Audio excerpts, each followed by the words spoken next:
नमस्कार, मैं विदेश ठाकुर बहुत बहुत स्वागत करता हूं एचपी शिक्षा चैनल पर। तो सुबह के तरह ताजा खबरों के सिलसिले को शुरू करने से पहले हिमाचल प्रदेश की लेटेस्ट नोटिफिकेशन और अपडेट्स को पाने के लिए चैनल को जरूर सब्सक्राइब करें। तो चलिए शुरू करते हैं फर्स्ट अपडेट से। हिमाचल गडकरी आज पहुंचेंगे कुल्लू, चीन से सटे सामरिक मार्गों का उठेगा मुद्दा।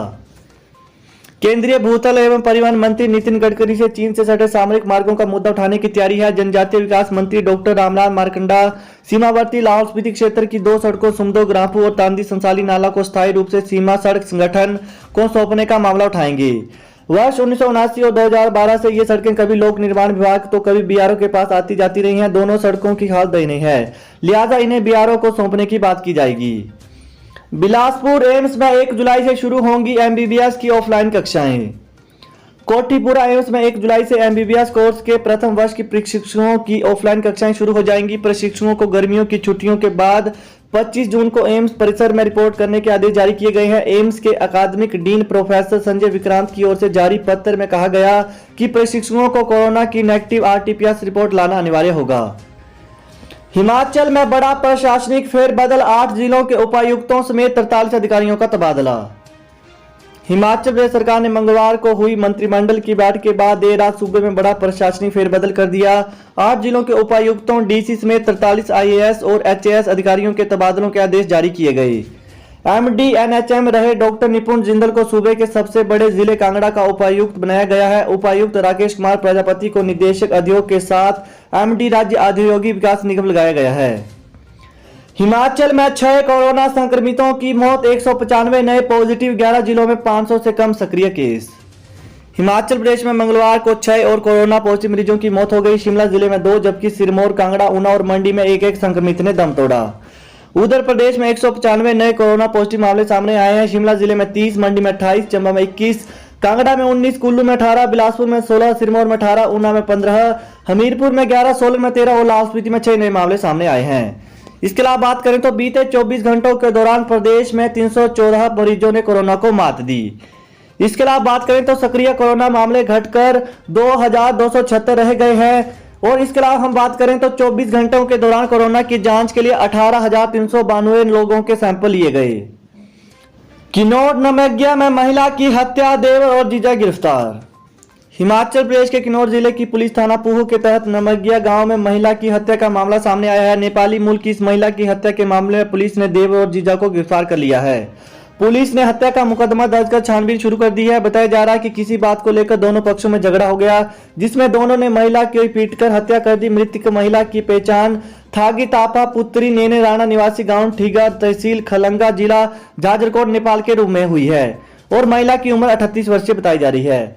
कांगड़ा, इकलौते बेटे ने कुल्हाड़ी से वार कर डाली पिता की हत्या, आरोपी गिरफ्तार। हिमाचल प्रदेश के कांगड़ा जिले में पुलिस थाना शाहपुर के तहत मछियाल में इकलौते बेटे ने कुल्हाड़ी से वार कर अपने पिता को मौत के घाट उतार दिया। पुलिस ने आरोपी के खिलाफ हत्या का मामला दर्ज कर उसे गिरफ्तार कर लिया है। बताया जा रहा है कि पिता पुत्र में यह विवाद पैसों को लेकर हुआ था। आरोपी की पहचान सुनील कुमार 45 वर्षीय निवासी मछियाल के रूप में हुई है। जानकारी के मुताबिक आरोपी सुनील कुमार को अपने पिता के साथ बहस हुई थी, जो इतनी बढ़ गई कि बेटे ने तैश में आकर अपने ही पिता कुशाल सिंह की कुल्हाड़ी से हमला कर हत्या कर दी।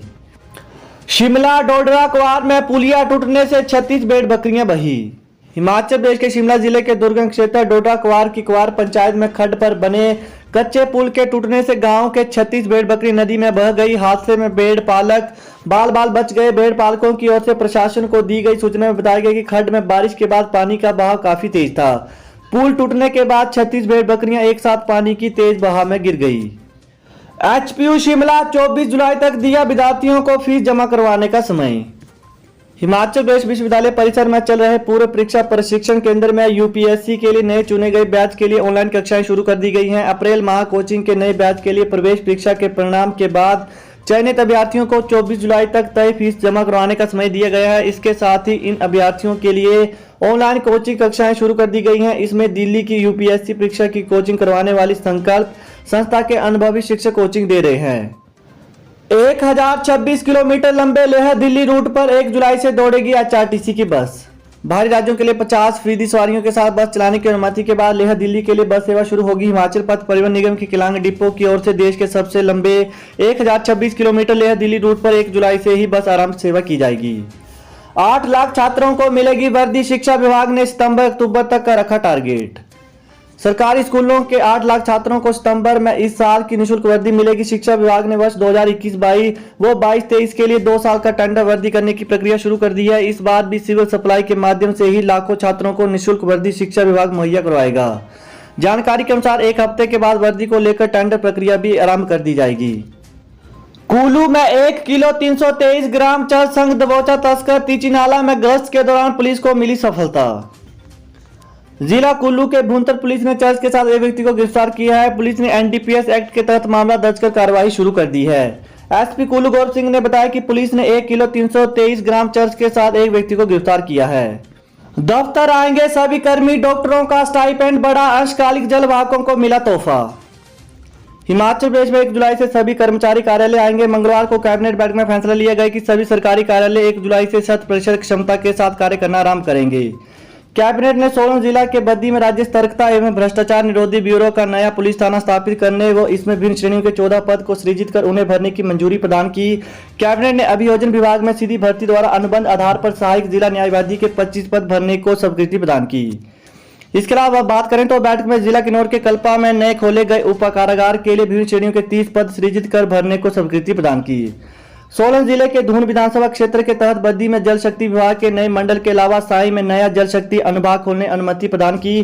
कैबिनेट ने राज्य के चिकित्सा एवं दंत महाविद्यालय में स्नातकोत्तर विद्यार्थियों, एमडी, एमएस एवं डीएनबी जूनियर रेजिडेंट ट्यूटर विशेषज्ञ और डीएम एमसीएच विद्यार्थियों का स्टाइपेंड 5,000 रुपये प्रतिमाह बढ़ाने का निर्णय लिया।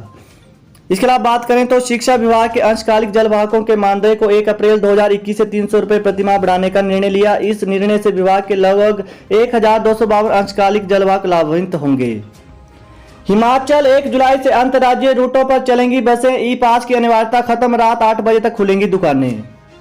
हिमाचल प्रदेश में कोरोना के मामले कम होने के बाद जयराम मंत्रिमंडल ने कई रियायतें बढ़ाने को मंजूरी दी है। बुधवार से प्रदेश में सभी दुकानें अब सुबह 9 बजे से शाम 8 बजे तक खुली सकेंगी। रेस्टोरेंट, ढाबों में रात 10 बजे तक खाना परोसा जा सकेगा। Gym, cinema hall, park, golf course, auditorium और स्पोर्ट्स कॉम्प्लेक्स को खोलने की मंजूरी भी दे दी गई है। इसके अलावा बात करें तो तय किया गया है कि 1 जुलाई से बाहरी राज्यों के लिए 50% यात्रियों के साथ बसों का संचालन शुरू किया जाएगा। हिमाचल में प्रवेश के लिए ई पंजीकरण की व्यवस्था भी खत्म हो जाएगी। इसी दिन से धार्मिक स्थलों को भी श्रद्धालुओं के लिए दर्शन के लिए खोल दिया जाएगा, लेकिन धार्मिक आयोजन नहीं होंगे। इसके अलावा इंजीनियरिंग, पॉलिटेक्निक कॉलेज और आईटीआई भी 1 जुलाई से खोल दिए जाएंगे। हालांकि सभी संबंधित विभागों की ओर से स्टैंडर्ड ऑपरेटिंग प्रोसीजर एसओपी जारी किया जाएगा। बैठक में कैबिनेट ने 12वीं कक्षा के परिणाम के नए फॉर्मूले को भी मंजूरी दी है। तो यही थी हिमाचल प्रदेश की सुबह की ताजा खबरें। तो हिमाचल प्रदेश की लेटेस्ट नोटिफिकेशन और अपडेट्स को पाने के लिए चैनल को जरूर सब्सक्राइब करें। Thanks for watching. जय हिंद, जय हिमाचल।